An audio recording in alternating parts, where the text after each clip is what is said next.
দেশের উজ্জয়িনী শহরে গভীর রাতে স্থানীয় প্রশাসন শুরু করেছিল এক অভূতপূর্ব উচ্ছেদ অভিযান। কেউ কিছু বুঝে ওঠার আগেই প্রায় ২৫০টি বসতবাড়ি, দোকানপাট আর শতাব্দী প্রাচীন একটি ঐতিহাসিক মসজিদ বুলডোজার দিয়ে মাটির সাথে মিশিয়ে দেয় প্রশাসন। এক রাতের মধ্যেই ৫.২৭ একর জমি খালি হয়ে যায়। জমিটি মধ্যপ্রদেশ ওয়াকফ বোর্ডের মালিকানায় ছিল। স্থানীয় মুসলিমরা হতভম্ব হয়ে যায় এই ঘটনায়। তারা প্রশাসনের কাছে জবাব চেয়েও কোনো সঠিক উত্তর পায়নি। স্থানীয় মুসলিমদের অভিযোগ, ২০২৮ সালে কুম্ভমেলার প্রস্তুতির জন্য এই জমি প্রয়োজন।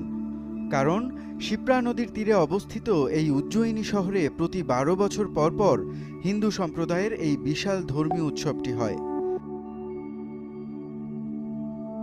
মুখ্যমন্ত্রী মোহন যাদব ক্ষমতায় এসেই ঘোষণা দিয়েছিলেন যে তিনি এই শহরকে নতুন করে সাজাবেন। সেই ঘোষণার বাস্তবায়ন শুরু হলো মুসলিমদের বসতি উচ্ছেদের মাধ্যমে।